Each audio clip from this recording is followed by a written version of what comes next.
നമസ്കാരം. നമ്മളെല്ലാവരും സ്വാഗതം പറയുക എന്ന ഔപചാരികമായ ചടങ്ങാണ് എനിക്ക് ആരംഭിക്കുകയാണ്. ഭാരതത്തിലെ മുഴുവൻ ജനങ്ങളും, ആബാലവൃദ്ധം ജനങ്ങളും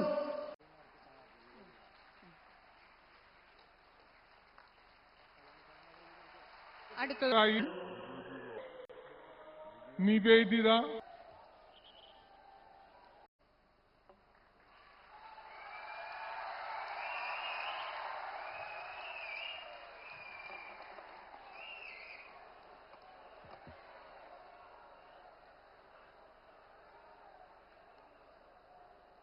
वड़क्कम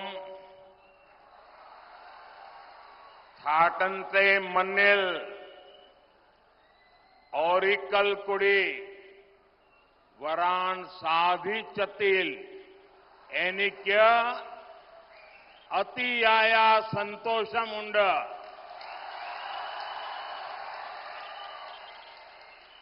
वड़क्कम नाथन त्रिपायर रामास्वामी मंदिर और गुरुवायूर मंदिर की इस पावन भूमि को मैं प्रणाम करता हूं।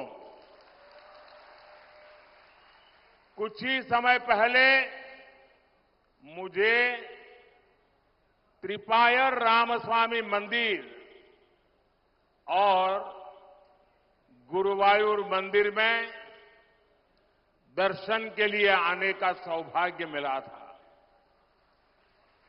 और आज मैं एक ऐसे अवसर पर आलतूर आया हूं जब चैत्र नवरात्रि का पावन पर्व चल रहा है। इस समय केरला में नए वर्ष का विशु का उत्सव मनाया जा रहा है। कुछ सप्ताह पहले ही आप सभी ने यहां धूमधाम से मणापुल्लिकावु बेला भी मनाया। लोकतंत्र के इस महापर्व के बीच त्रिशूर पुरम पर्व भी मनाया जाएगा। कुछ ही दिनों में रामनवमी का पर्व भी आने वाला है। यहां पड़ोस के त्रिशूर में स्थित त्रिपायर मंदिर को तो दक्षिण की अयोध्या कहा जाता है। इतने सारे संयोग बता रहे हैं कि ये समय कुछ खास है। ये पॉजिटिव वातावरण विकसित भारत के संकल्प को नई ऊर्जा दे रहा है।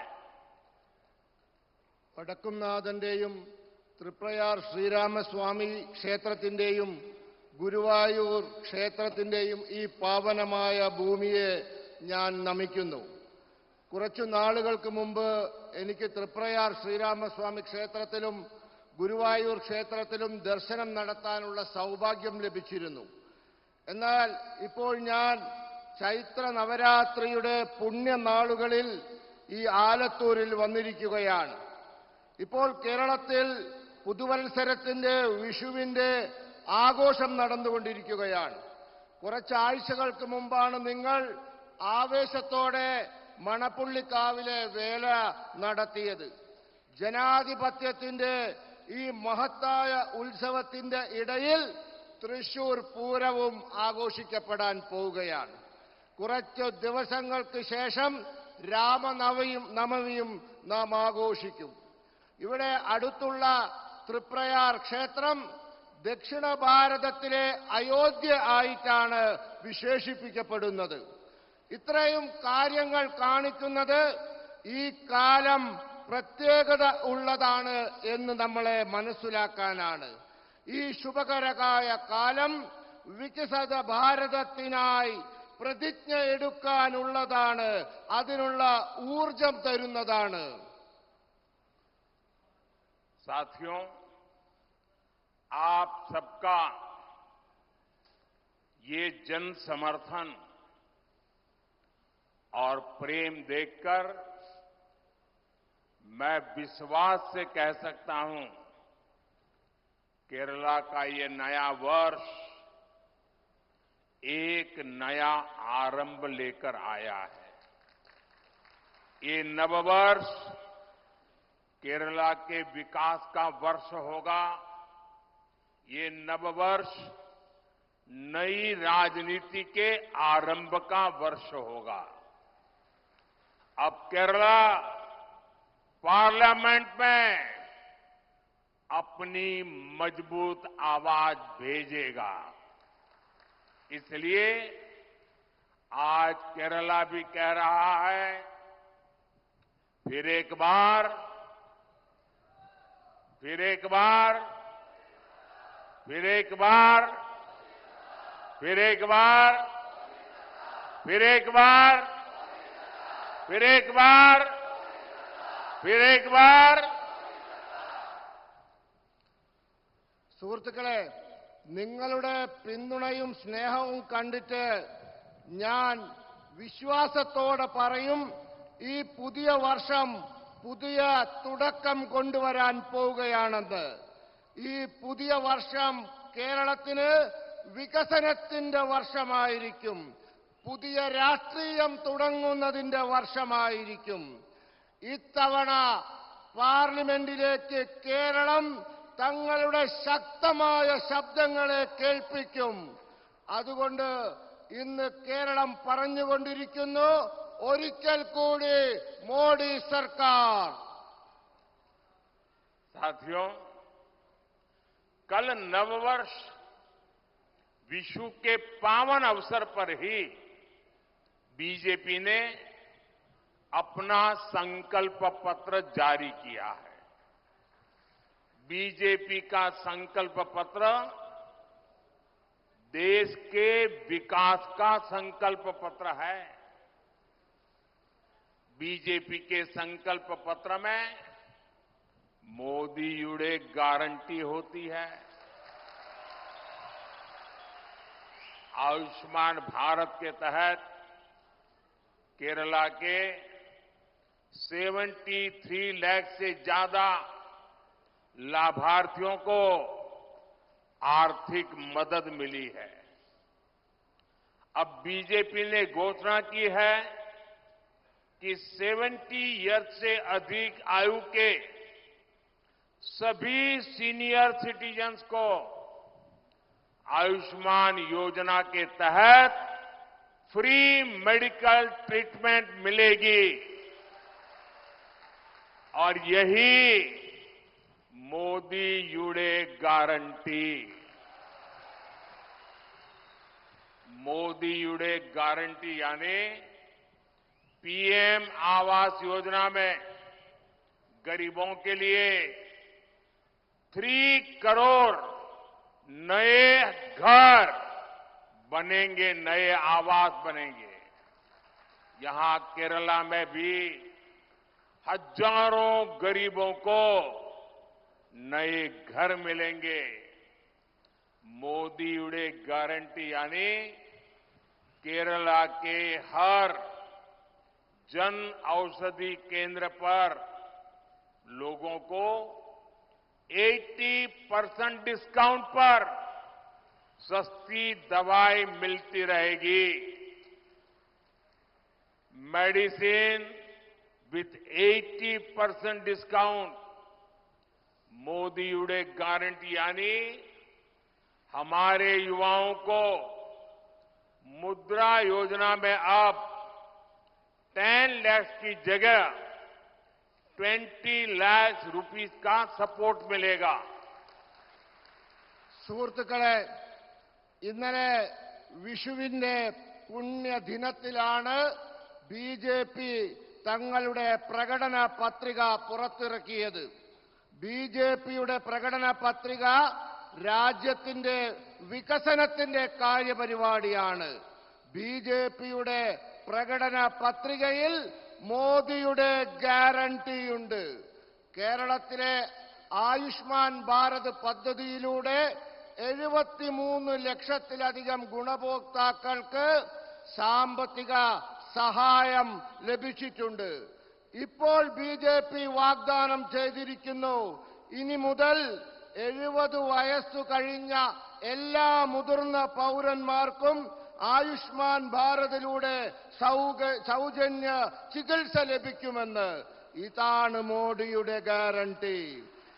മോദിയുടെ ഗ്യാരണ്ടി എന്ന് പറഞ്ഞാൽ പാവങ്ങൾക്ക് പ്രധാനമന്ത്രി ആവാസ് യോജന പ്രകാരം 3 കോടി വീടുകൾ നിർമ്മിക്കും.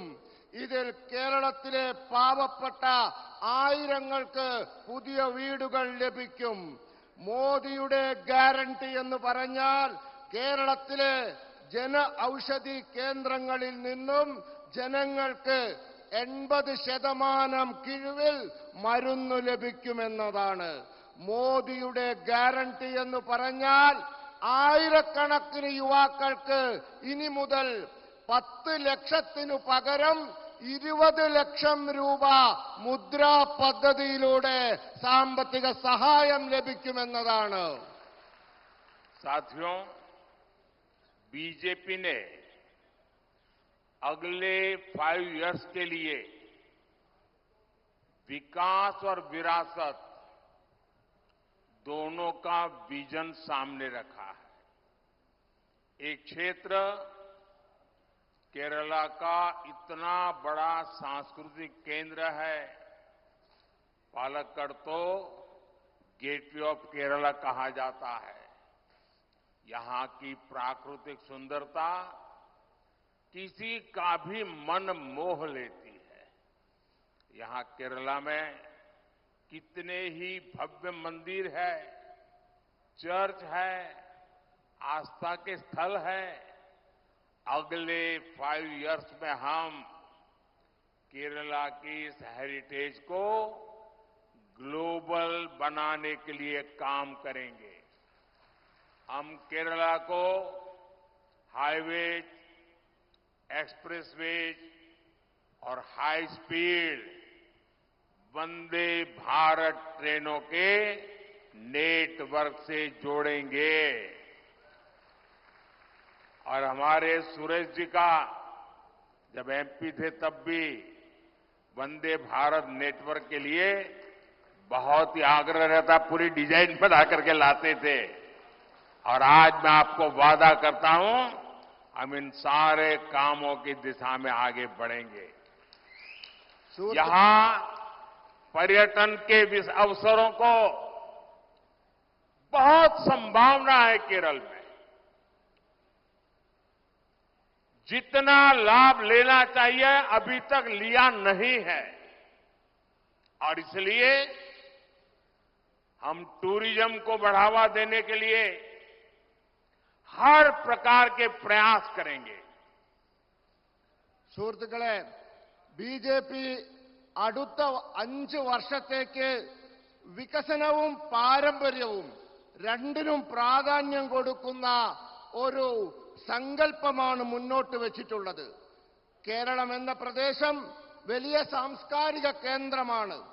പാലക്കാട് കേരളത്തിലേക്കുള്ള പ്രവേശന കവാടമാണെന്നാണ് അറിയപ്പെടുന്നത്. ഇവിടുത്തെ പ്രകൃതി ഭംഗി ആരുടെ മനസ്സിനെയും മോഹിപ്പിക്കുന്നതാണ്. ഇവിടെ കേരളത്തിൽ എത്ര ഗംഭീരമായ ക്ഷേത്രങ്ങളുണ്ട്, പള്ളികളുണ്ട്, മറ്റാരാധനാ കേന്ദ്രങ്ങളുണ്ട്. അടുത്ത 5 വർഷങ്ങൾക്കുള്ളിൽ നമ്മൾ കേരളത്തിന്റെ ഈ പാരമ്പര്യത്തെ അന്തർദേശീയവൽക്കരിക്കാൻ പോവുകയാണ്. നമ്മൾ കേരളത്തെ ഹൈവേകൾ, എക്സ്പ്രസ് വേകൾ, അതിവേഗ വന്ദേ ഭാരത് തീവണ്ടികൾ എന്നിവയുടെ നെറ്റ്വർക്കിലൂടെ ബന്ധിപ്പിക്കും. നമ്മുടെ പ്രിയപ്പെട്ട സുരേഷ് ഗോപി സ്ഥിരമായി എന്നെ വന്ന് കണ്ട് വന്ദേ ഭാരതിന്റെ പുതിയ ഡിസൈനുകൾ കാണിച്ച് അങ്ങനെ വേണം ഇങ്ങനെ വേണമെന്നൊക്കെ പറയാറുണ്ട്. ആ എല്ലാ ആവശ്യങ്ങളും നമ്മൾ പരിഗണിച്ച് യാഥാർത്ഥ്യമാക്കുമെന്ന് ഉറപ്പു നൽകുന്നു. കേരളത്തിന് വിനോദസഞ്ചാര രംഗത്ത് വലിയ സാധ്യതകളുണ്ട്. അതൊന്നും വേണ്ട രീതിയിൽ ഉപയോഗപ്പെടുത്തിയിട്ടുള്ള അടുത്ത 5 വർഷം അതൊക്കെ വികസിപ്പിച്ച് നമ്മൾ ഉപയോഗപ്പെടുത്തും. साथियों, विकसित होते भारत की पहचान आधुनिक इंफ्रास्ट्रक्चर से भी होगी। आज देश में नए एक्सप्रेस वे बन रहे हैं, नए एयरपोर्ट बन रहे हैं। अब बीजेपी ने कल अपने मैनिफेस्टो में घोषणा की है कि जैसे पश्चिम भारत में अहमदाबाद मुंबई के बीच बुलेट ट्रेन का काम चल रहा है, आने वाले कुछ समय में ये काम पूरा होकर के बुलेट ट्रेन दौड़ना शुरू करेगी। देश की पहली बुलेट ट्रेन दौड़ेगी। इसका अनुभव देखते हुए कल हमने संकल्प पत्र में कहा है कि जैसे पश्चिम भारत में बुलेट ट्रेन का काम आगे चल रहा है, आगे चल करके नॉर्थ, साउथ, ईस्ट 3 क्षेत्रों में बुलेट ट्रेन के लिए सर्वे काम शुरू कर दिया जाएगा और साउथ को भी बुलेट ट्रेन मिले। साउथ में चलने वाली ये बुलेट ट्रेन यहां के विकास को गति देगी और रोजगार के हजारों नए अवसर बनाएगी। एनडीए सरकार के तीसरे कार्यकाल में इसके लिए बहुत जल्द सर्वे का काम शुरू किया जाएगा। സുഹൃത്തുക്കളെ, വികസിതമായിരിക്കുന്ന ഭാരതത്തിന്റെ മുഖമുദ്ര ആധുനിക അടിസ്ഥാന സൗകര്യങ്ങളായിരിക്കും. ഇന്ന് രാജ്യത്ത് പുതിയ എക്സ്പ്രസ് വേകൾ ഉണ്ടാക്കുന്നു. ഇന്ന് രാജ്യത്ത് പുതിയ വിമാനത്താവളങ്ങൾ നിർമ്മിക്കപ്പെടുന്നു. ഇപ്പോൾ ബിജെപി അതിന്റെ പ്രകടന പത്രികയിൽ ചില കാര്യങ്ങൾ പറഞ്ഞിട്ടുണ്ട്. നമുക്കറിയാം, പശ്ചിമ ഭാരതത്തിൽ ബുള്ളറ്റ് ട്രെയിൻ നിർമ്മിച്ചു കഴിഞ്ഞു. അത് അഹമ്മദാബാദിൽ നിന്നും മുംബൈ വരെയുള്ള ബുള്ളറ്റ് ട്രെയിൻ പാത ഇതാ അവസാന ഘട്ടത്തിലാണ്, ഓടാൻ പോവുകയാണ്. ആ അനുഭവത്തിൽ നിന്നും നമ്മൾ ഒരു പാഠം പഠിച്ചു. ഇനി നമ്മുടെ രാജ്യത്ത് ഉത്തര ഭാരതത്തിലും ദക്ഷിണ ഭാരതത്തിലും കിഴക്കൻ ഭാരതത്തിലും ബുള്ളറ്റ് ട്രെയിനുകൾ വേണമെന്ന് നാം തീരുമാനിച്ചിരിക്കുന്നു. നമ്മൾ അതിവേഗ ബുള്ളറ്റ് ട്രെയിനുകൾ ഈ ദക്ഷിണ ഭാരതത്തിലും കൊണ്ടുവരാൻ പോവുകയാണ്. അങ്ങനെ ഈ ബുള്ളറ്റ് ട്രെയിൻ നമ്മുടെ പ്രദേശത്ത് വന്നാൽ ആ ബുള്ളറ്റ് ട്രെയിൻ നമ്മുടെ വികസനത്തിന്റെ വേഗത കൂട്ടും, അനേകായിരം തൊഴിലവസരങ്ങൾ സൃഷ്ടിക്കും. ഒരു കാര്യം ഉറപ്പു നൽകാം, വരാൻ പോകുന്ന എൻഡിഎയുടെ മൂന്നാമത്തെ സർക്കാർ എത്രയും പെട്ടെന്ന് തന്നെ ഈ ബുള്ളറ്റ് ട്രെയിനിന്റെ സർവേ ജോലി ആരംഭിക്കുന്നതായിരിക്കും. साथियों, ये चुनाव देश के भविष्य के लिए फैसले लेने का चुनाव है। ये चुनाव आपके उज्जवल भविष्य की गारंटी के लिए चुनाव है। ये चुनाव आपके बच्चों के उज्जवल जीवन के लिए गारंटी देने का चुनाव है। केरल के लोगों ने लास्ट 10 इयर्स में देखा है कि कैसे एनडीए सरकार ने दुनिया भर में भारत की साख बढ़ाई है। कांग्रेस सरकार ने भारत की छवि कमजोर देश की बना दी थी। बीजेपी सरकार ने भारत को एक मजबूत देश बनाया है। आज जब कोई भारतीय विदेश जाता है, गल्फ जाता है, तो उसे सम्मान से देखा जाता है। आज का भारत युद्ध में फंसे अपने नागरिकों को रेस्क्यू करने की ताकत रखता है। आज का भारत कोरोना जैसी महामारी में दूसरे देशों की ओर नहीं देखता। हम स्वदेशी वैक्सीन बनाते हैं, अपने देश के साथ साथ विश्व के दूसरे देशों की सहायता भी करते हैं। मैं बताना चाहता हूं, लास्ट 10 इयर्स में जो हुआ है, आपको लगता है बहुत कुछ हुआ है, पूरे देश में बदल रहा है, लेकिन मोदी क्या कहता है? मोदी तो कहता है 10 साल में इतना सारा भले हुआ, लेकिन जो हुआ है ना, वो तो ट्रेलर है, ट्रेलर। अभी तो बहुत कुछ करना है। अभी तो हमें हमारे देश को, हमारे केरला को बहुत आगे लेकर जाना है। സുഹൃത്തുക്കളെ, ഈ തെരഞ്ഞെടുപ്പ് രാജ്യത്തിന്റെ ഭാവി നിശ്ചയിക്കുന്ന തെരഞ്ഞെടുപ്പാണ്. ഈ തെരഞ്ഞെടുപ്പ് നിങ്ങളുടെ ഓരോരുത്തരുടെയും ഭാവി നിശ്ചയിക്കുന്ന തെരഞ്ഞെടുപ്പാണ്. നിങ്ങളുടെ കുട്ടികളുടെ ഭാവി നിശ്ചയിക്കുന്ന തെരഞ്ഞെടുപ്പാണ്. അതിനനുസരിച്ചുള്ള തീരുമാനം നാം എടുക്കണം. കേരളത്തിലെ ജനങ്ങൾ കണ്ടതാണ് കഴിഞ്ഞ 10 വർഷത്തിനുള്ളിൽ ലോകത്ത് ഭാരതത്തിന്റെ യശസ് എത്ര ഉയർന്നു എന്നുള്ളത്. കോൺഗ്രസിന്റെ ഭരണകാലത്ത് ലോകം നമ്മളെ നോക്കിയത് ഒരു ദുർബല രാജ്യമായിട്ടായിരുന്നു. എന്നാൽ ഇന്ന് നമ്മളെ ലോകം നോക്കിക്കാണുന്നത് കരുത്തുറ്റ ഒരു രാജ്യമായിട്ടാണ്. ഇന്ന് ആരെങ്കിലും വിദേശത്ത് പോയാൽ, ഗൾഫിൽ പോയാൽ അവർക്ക് അറിയാം അവരെ രാജ്യത്തിന് കിട്ടുന്ന ബഹുമാനം അവർക്കും കിട്ടുന്നു. അവരെ എത്ര ബഹുമാനത്തോടാണ് നോക്കിക്കാണുന്നത് എന്ന്. ഇന്ന് ഭാരതം യുദ്ധരംഗത്ത് പെട്ടുപോയ നമ്മുടെ പൗരന്മാരെ തിരിച്ചു കൊണ്ടുവരാൻ, രക്ഷിച്ചു കൊണ്ടുവരാനുള്ള ശക്തിയുള്ള രാജ്യമായി മാറിയിരിക്കുന്നു. ഇന്ന് ഭാരതം കൊറോണ പോലുള്ള മഹാമാരികളുടെ കാലത്ത് സഹായത്തിനായി മറ്റു രാജ്യങ്ങളെ ആശ്രയിക്കുന്നില്ല. ഇന്ന് നാം തദ്ദേശീയമായി വാക്സിൻ ഉണ്ടാക്കുന്നു. നമ്മുടെ ആവശ്യങ്ങൾ പൂർത്തീകരിക്കുന്നതോടൊപ്പം മറ്റു രാജ്യങ്ങളെ സഹായിക്കുകയും ചെയ്യുന്നു. ഞാൻ പറയാൻ ആഗ്രഹിക്കുന്നു, കഴിഞ്ഞ 10 വർഷം കണ്ടത് നിങ്ങൾ വിചാരിക്കും വലിയ കാര്യങ്ങളൊക്കെ നടന്നു, എല്ലാം തീർന്നു എന്ന്. എന്നാൽ അങ്ങനെയൊന്നുമല്ല. കഴിഞ്ഞ 10 വർഷം കണ്ടത് കേവലം സിനിമയുടെ ട്രെയിലർ മാത്രമാണ്. ഇനിയാണ് കാണാനിരിക്കുന്നത്. നമുക്ക് വളരെ കാര്യങ്ങൾ ചെയ്യാനുണ്ട്. നമുക്ക് രാജ്യത്തെ വളരെ ദൂരം കൊണ്ടുപോകാനുണ്ട്.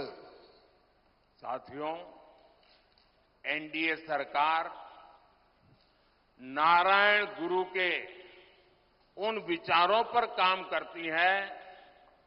हमारी प्राथमिकता है गरीब कल्याण और लोक कल्याण। इसलिए लास्ट 10 इयर्स में एनडीए सरकार में जल जीवन मिशन के तहत केरला में 36 लाख से ज्यादा नल से जल कनेक्शन मिले हैं। लेकिन मुझे दुख के साथ कहना है, पूरे देश में जिस गति से जल जीवन मिशन चला है, केरला में यहां की सरकार उतना चलने नहीं दे रही है। वो भ्रष्टाचार की तलाश में होते हैं और इसलिए आज भी केरल में घरों में पीने का पानी का संकट है। अगर हिंदुस्तान में कोई सुनेगा कि राजस्थान में पानी का संकट है या गुजरात में पानी का संकट है, तो लोगों को लगता है कि हाँ यार मुसीबत है। केरल में पानी का संकट ये यहां की सरकार की विफलता का जीता जागता सबूत है। और मैं गारंटी देता हूं, मैं हर घर नल से जल पहुंचाना चाहता हूं। आप मुझे आशीर्वाद दीजिए। अब इतना कर लीजिए। സുഹൃത്തുക്കളെ, NDA സർക്കാർ ശ്രീനാരായണ ഗുരുദേവന്റെ ആദർശങ്ങളിൽ ഉറച്ചു നിന്നുകൊണ്ട് ജോലി ചെയ്യുന്നതാണ്. നമ്മുടെ പ്രത്യേകത പാവങ്ങളുടെ ക്ഷേമവും ജനങ്ങളുടെ ക്ഷേമവുമാണ്. അതുകൊണ്ട് കഴിഞ്ഞ 10 വർഷം കൊണ്ട് NDA സർക്കാർ ജൽ ജീവൻ മിഷൻ പദ്ധതിയിലൂടെ 36 ലക്ഷത്തിലധികം പൈപ്പ് കണക്ഷനുകൾ കേരളത്തിൽ നൽകി. പക്ഷേ ദുഃഖകരമെന്ന് പറയട്ടെ, കേരളത്തിൽ അതിന്റെ വേഗത പോരാ. ഇവിടത്തെ സർക്കാരിന് അതിനൊന്നും താല്പര്യമില്ല. അഴിമതി നടത്തി പണമുണ്ടാക്കാനുള്ള ശ്രദ്ധയിലാണ് അവർ. ഗുജറാത്തിൽ വെള്ളമില്ല, ശരിയാണ്. രാജസ്ഥാനിൽ വെള്ളമില്ല, ആളുകൾ പറയും ശരിയാണ്, അവിടെ കുഴപ്പങ്ങളുണ്ട്. പക്ഷെ കേരളം അങ്ങനെയാണോ? കേരളത്തിന് ജലം ലഭിക്കുന്ന സംസ്ഥാനത്ത് പോലും എല്ലാ വീട്ടിലും വേണ്ട സ്പീഡിൽ വേഗതയിൽ കേന്ദ്രം കൊടുക്കുന്ന പൈസക്കനുസരിച്ച് വെള്ളം എത്തിക്കുന്നില്ല. എന്നാൽ ഞാൻ നിങ്ങൾക്ക് ഉറപ്പ് നൽകുന്നു, നിങ്ങൾ എന്നെ അനുഗ്രഹിച്ചാൽ ഞാൻ ഇവിടത്തെ ഓരോ വീട്ടിലും പൈപ്പിൽ വെള്ളം എത്തിക്കുമെന്ന് ഇതാ വാഗ്ദാനം നൽകുന്നു. पीएम गरीब कल्याण अन्न योजना से करीब 1 करोड़ 50 लाख लाभार्थियों उनको मुफ्त राशन मिल रहा है। बीजेपी ने संकल्प पत्र में एक गारंटी दी है कि ये योजना अगले 5 साल बढ़ाई जाएगी और आने वाले 5 साल भी मुफ्त राशन मिलता रहेगा। एनडीए सरकार केरला में फिशरीज क्लस्टर्स बनाकर यहां के मछुआरों का जीवन बदलने के लिए काम करेगी।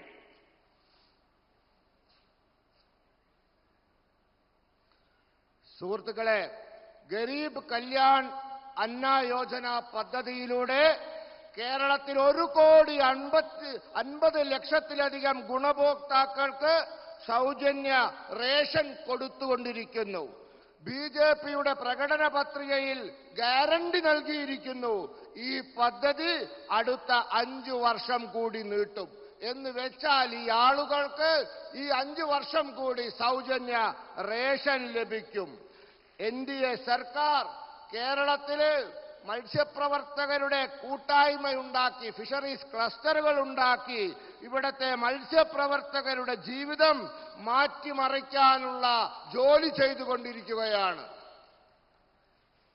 साथियों, आज बीजेपी के शासन में देश तेजी से आगे बढ़ रहा है, लेकिन एलडीएफ, यूडीएफ केरला को पीछे धकेल रहे हैं।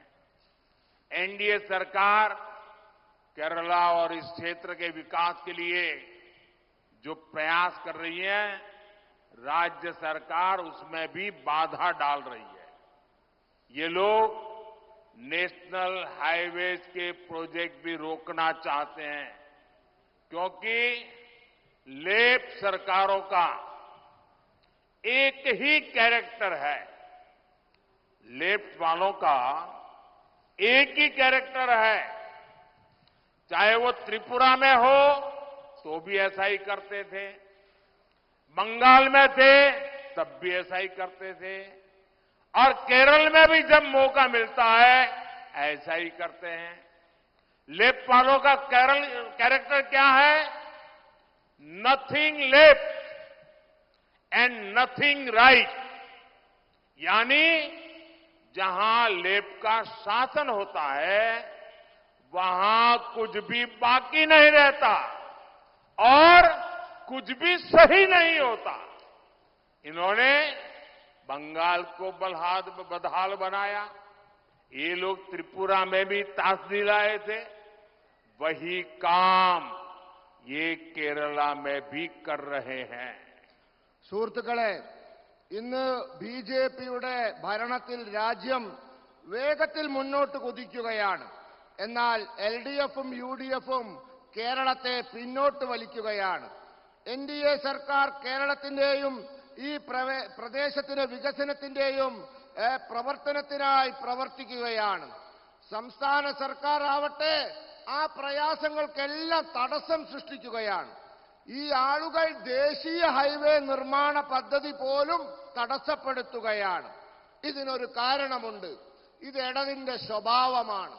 ഇതാണ് അവരുടെ സ്വഭാവം. അത് ബംഗാളിലും അങ്ങനെയായിരുന്നു, ത്രിപുരയിലും അങ്ങനെയായിരുന്നു, ഇപ്പൊ കേരളത്തിലും അങ്ങനെയാണ്. എന്താണ് ഇടതിന്റെ സ്വഭാവം? എവിടെയെങ്കിലും ഇടത് ഭരിച്ചാൽ ഇടത്തും ഒന്നും ഉണ്ടാവില്ല, വലത്തും ഒന്നും ഉണ്ടാവില്ല, ഒന്നും ബാക്കിയുണ്ടാവില്ല, ഒന്നും ശരിയാവുകയുമില്ല. അവർ ഭരിച്ച് ബംഗാളിനെ നശിപ്പിച്ചു. അവർ ത്രിപുരയിലും നാശം കൊണ്ടുവന്നു. ഇപ്പോൾ ആ പണി അവർ കേരളത്തിലെടുക്കുകയാണ്. साथियों, आज केरला जैसे शांति प्रिय राज्य में हिंसा अराजकता आम हो गई है। आज केरला में खुलेआम राजनैतिक हत्याएं कराई जाती हैं। कॉलेज के कैंपस तक असामाजिक तत्वों के अड्डे बन गए हैं। सांप्रदायिक सौहार्द को बिगाड़ने वाले एलिमेंट्स को सरकारी संरक्षण मिलता है। हमारे बच्चे तक सुरक्षित नहीं है। സുഹൃത്തുക്കളെ, ഇന്ന് സമാധാനപ്രിയരായ കേരളത്തിൽ അക്രമവും അരാജകത്വവും സാധാരണ സംഭവമായി മാറിയിരിക്കുന്നു. ഇന്ന് കേരളത്തിൽ വളരെ പരസ്യമായി തന്നെ രാഷ്ട്രീയ കൊലപാതകങ്ങൾ നടക്കുന്നു.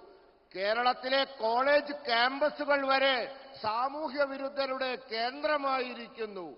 സാമുദായിക സൗഹാർദ്ദം തകർക്കുന്ന ശക്തികൾക്ക് സർക്കാർ സംരക്ഷണം ലഭിക്കുന്നു. നമ്മുടെ കുട്ടികൾ വരെ സുരക്ഷിതരല്ല. साथियों, केरला में जनता के पैसों की खुलेआम लूट हो रही है। ये लोग भ्रष्टाचार के नए नए मॉडल लेकर आते हैं। जनता का एवरी सिंगल रुपया लूटना चाहते हैं। कुरुवन्नूर कोऑपरेटिव बैंक स्कैम लेप की लूट का एक ऐसा उदाहरण है। हर कोई जिससे परेशान है। जिस बैंक में गरीबों ने, मध्यम वर्ग ने अपनी मेहनत के सैकड़ों करोड़ रुपए जमा किए थे, उस बैंक को सीपीएम के लोगों ने पूरी तरह लूटकर कंगाल कर दिया।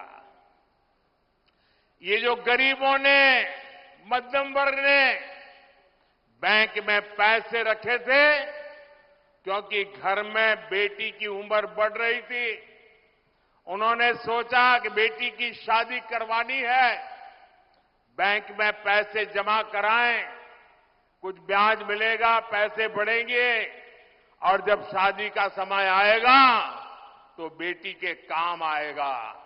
लेकिन इन सीपीएम वालों ने गरीब की बेटी की शादी को भी अनेक संकटों में डाल दिया। मध्यम वर्ग के परिवार की शादी को, बेटे की, बच्चों की शादी को भी इन्होंने संकट में डाल दिया। गरीबों को उनके खिलाफ ऐसी मिली भगत का उदाहरण बहुत कम मिलेगा। इस स्कैम की वजह से हजारों परिवारों का जीवन दांव पर लग गया है। സുഹൃത്തുക്കളെ, കേരളത്തിലെ ജനങ്ങളുടെ പണം പരസ്യമായി കൊള്ളയടിക്കപ്പെടുകയാണ്. ഇവർ അഴിമതിയുടെ പുതിയ പുതിയ മാതൃകകൾ കൊണ്ടുവരികയാണ്. ജനങ്ങളുടെ ഓരോ പൈസയും കൊള്ള ചെയ്യാൻ ഇവർ ആഗ്രഹിക്കുന്നു. കരുവണ്ണൂർ സഹകരണ ബാങ്ക് അഴിമതി ഇടതിന്റെ കൊള്ളയുടെ ഇത്തരത്തിലുള്ള ഒരു ഉദാഹരണമാണ്. എല്ലാവരും ഇതിൽ അസന്തുഷ്ടരാണ്. ഏത് ബാങ്കിലാണോ പാവപ്പെട്ട ആൾക്കാർ, മധ്യവർഗത്തിൽപ്പെട്ട ആൾക്കാർ അവർ അധ്വാനിച്ചുണ്ടാക്കിയ കോടാനുകോടി രൂപകൾ നിക്ഷേപിച്ചത് ആ ബാങ്ക് CPMന്റെ ആളുകൾ കൊള്ള ചെയ്ത് കാലിയാക്കി. പെൺകുട്ടിയുടെ വിവാഹത്തിന് വേണ്ടി നിക്ഷേപിച്ച പൈസ പാവപ്പെട്ട ആൾക്കാർ, മധ്യമവർഗത്തിലെ ആൾക്കാർ ബാങ്കിൽ പൈസ ഇട്ടാൽ പലിശയും കിട്ടും, പെൺകുട്ടിക്കോട് വിവാഹം വന്നാൽ അത് എടുക്കുകയും ചെയ്യാമെന്ന് വിശ്വസിച്ചവർ അവരെ പെൺകുട്ടികളുടെ വിവാഹം വരെ മുടക്കുന്ന പണി ഇവർ എടുത്തിരിക്കുകയാണ്. ഇത്തരത്തിലുള്ള സംഘടിത കൊള്ളകൾ കാണാൻ വളരെ വിരളമാണ്. ഈ അഴിമതി കാരണം ആയിരക്കണക്കിന് കുടുംബങ്ങളുടെ ജീവിതം ഇന്ന് കുഴപ്പത്തിലായിരിക്കുകയാണ്. अभी मुझे हमारे उम्मीदवार बहन डॉक्टर सरसू बता रही थी, कुछ दिन पहले मेरे साथ टेलीफोन पर उन्होंने इस समस्या का जिक्र किया था। अब वो कह रही है कि उनको इतने टेलीफोन आते हैं और लोग टेलीफोन पर रोते हैं कि कितनी मेहनत के पैसे उनके चले गए, कौन ये पैसे वापस लाएगा। हर कोई शिकायत कर रहा है। जी भैया, സുഹൃത്തുക്കളെ, ഇവിടെ ഈ പണവുമായി ബന്ധപ്പെട്ട് നമ്മുടെ പ്രിയങ്കരിയായ സ്ഥാനാർത്ഥി സഹോദരി ശ്രീമതി സരസു എന്നെ വിളിച്ചിരുന്നു. അവർക്ക് പലരും അവരെ ഫോൺ ചെയ്യുന്നു. അവർ പൊട്ടിക്കരയുകയാണ് ഫോണിലൂടെ. ഞങ്ങളുടെ പൈസ പോയി, ഈ പൈസ എങ്ങനെ തിരിച്ചു കിട്ടുമെന്നൊക്കെ ആലോചിച്ച് അവർ കരഞ്ഞുകൊണ്ട് ഇവരോട് ഫോൺ ചെയ്ത് സംസാരിക്കുന്നതായി അവർ എന്നോട് പറഞ്ഞു.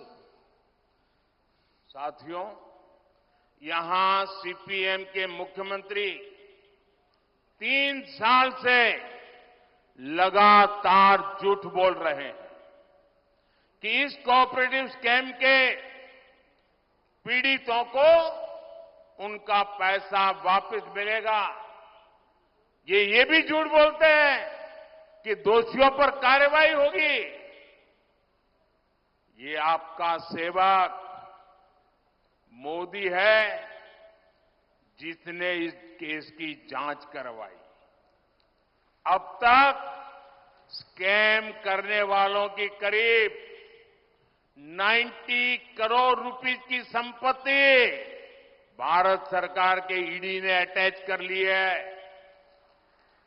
मैं इस बारे में कानूनी सलाह ले रहा हूं कि कैसे जिनके पैसे डूब गए हैं ऐसे गरीबों को उनका पैसा वापस कैसे करूं, ये 90 करोड़ रुपया उनको कैसे बांट दूं। बीजेपी सरकार पहले भी देश में 17,000 करोड़ रुपए ऐसे स्कैम पीड़ितों को वापस दिलवा चुकी है। इसलिए मैं इस कोऑपरेटिव स्कैम के पीड़ितों को भरोसा देता हूं कि उनका पैसा वापस दिलाने में भाजपा और मेरी सरकार कोई कसर बाकी नहीं छोड़ी जाएगी। സുഹൃത്തുക്കളെ, ഇവിടെ CPMന്റെ മുഖ്യമന്ത്രി 3 വർഷമായി നുണ പറഞ്ഞുകൊണ്ടിരിക്കുകയാണ്. ഈ സഹകരണ കൊള്ളയിൽ പണം നഷ്ടപ്പെട്ടവർക്ക് അവരുടെ പണം തിരിച്ചു നൽകുമെന്നും കുറ്റക്കാർക്കെതിരെ നടപടിയുണ്ടാവുമെന്നുമൊക്കെയാണ് നുണ പറയുന്നത്. എന്നാൽ നിങ്ങളുടെ സേവകനായ മോദിയാണ് ഈ കേസിൽ അന്വേഷണം നടത്തിയത്.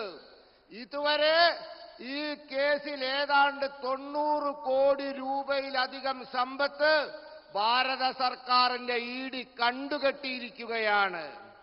ഞാൻ ഇപ്പോഴും നിയമജ്ഞരുമായി ചർച്ച ചെയ്തുകൊണ്ടിരിക്കുകയാണ്.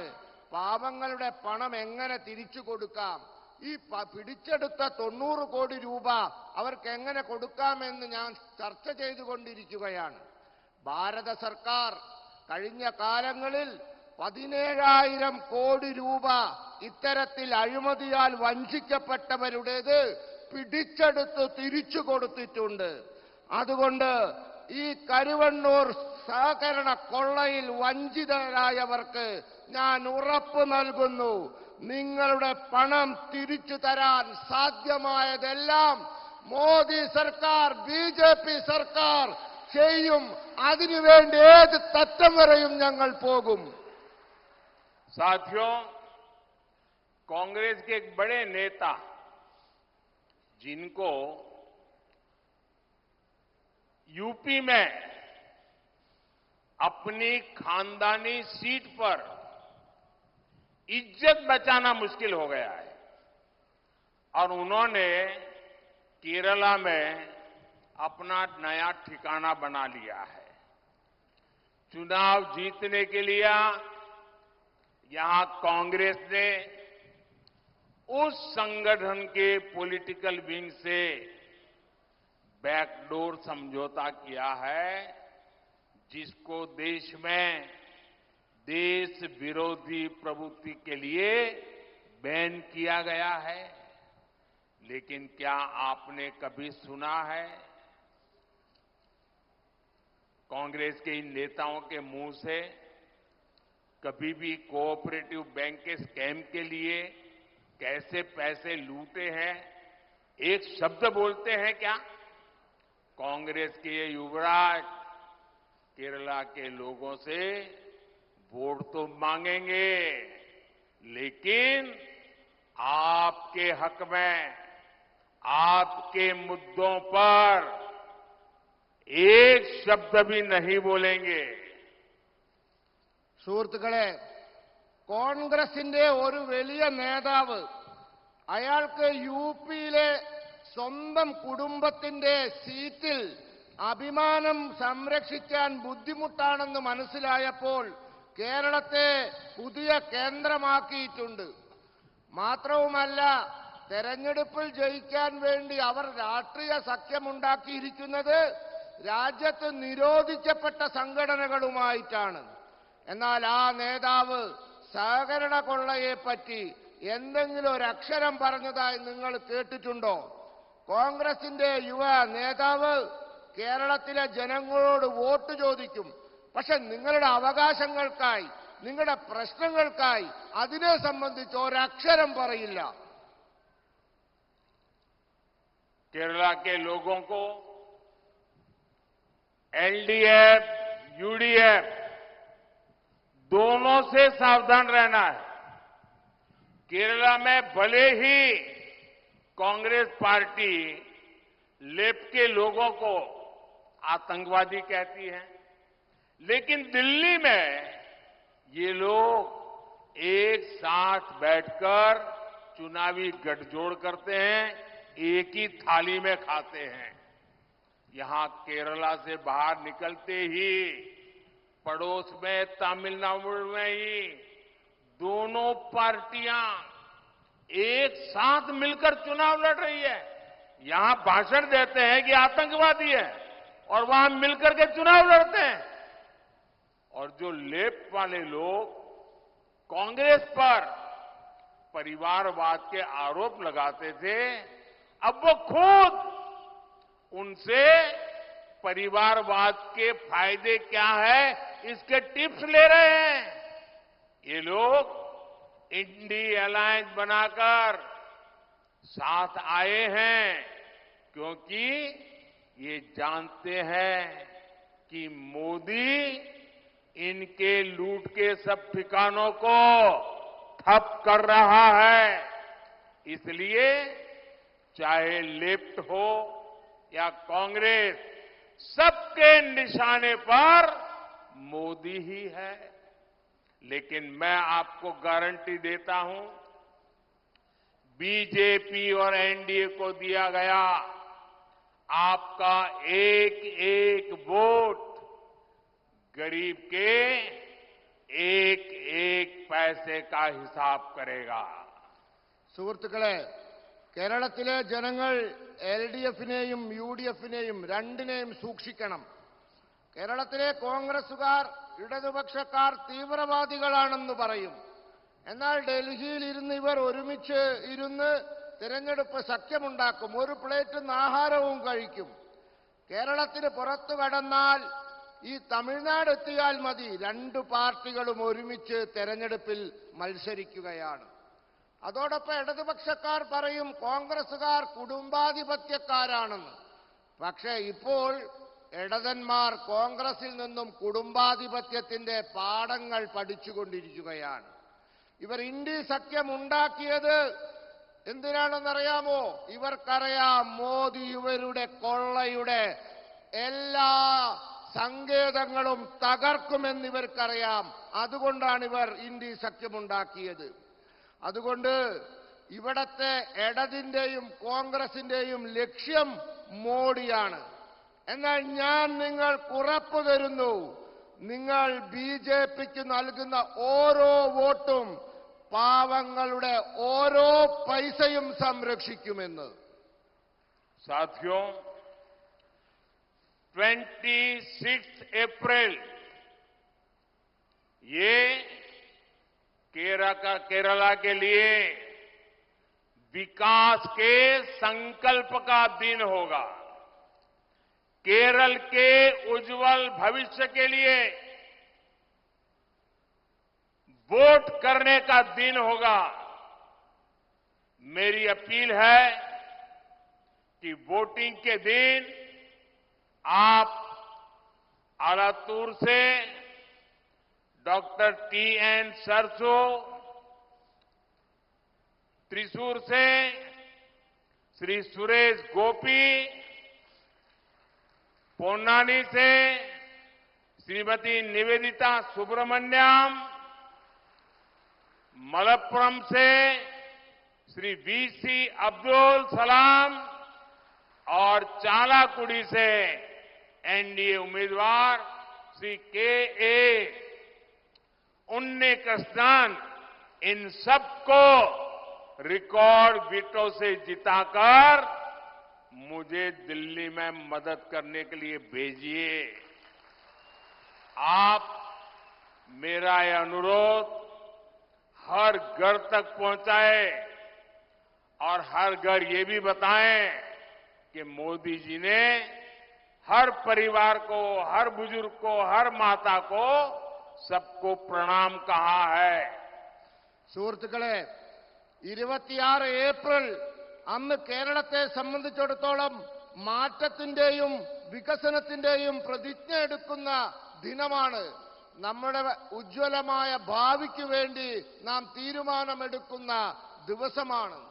എനിക്ക് നിങ്ങളോടുള്ള അപേക്ഷ, നിങ്ങൾ വോട്ടിംഗ് ദിനത്തിൽ ആലത്തൂരിൽ ഡോക്ടർ ടി.എൻ. സരസുവിനും, തൃശൂരിൽ ശ്രീ സുരേഷ് ഗോപിക്കും, പൊന്നാനിയിൽ ശ്രീമതി നിവേദിത സുബ്രഹ്മണ്യനും, മലപ്പുറത്ത് ശ്രീ वी.सी. അബ്ദുൽ സലാമിനും, അതോടൊപ്പം ചാലക്കുടിയിൽ എൻ.ഡി.എ സ്ഥാനാർത്ഥി ശ്രീ കെ.എ. ഉണ്ണികൃഷ്ണനും, ഇവർക്ക് എല്ലാവർക്കും വോട്ട് ചെയ്ത് ഇവരെ റെക്കോർഡ് ഭൂരിപക്ഷത്തിൽ വിജയിപ്പിച്ച് ഡൽഹിയിൽ എന്നെ സഹായിക്കാൻ അയക്കണമെന്നാണ്. അതോടൊപ്പം നിങ്ങളോടുള്ളൊരു അപേക്ഷ, നിങ്ങൾ എല്ലാ വീടുകളിലും എത്തണം, എല്ലാ പ്രായമായവരെയും കാണണം, എല്ലാ അമ്മമാരെയും കാണണം. എല്ലാവരോടും മോദി അവരോട് നമസ്കാരം പറഞ്ഞു എന്ന് പറയണം. मेरे साथ बोलिए, भारत माता की। दोनों मुट्ठी बंद करके पूरी ताकत से बताइए, भारत माता की, भारत माता की, भारत माता की। बहुत बहुत धन्यवाद।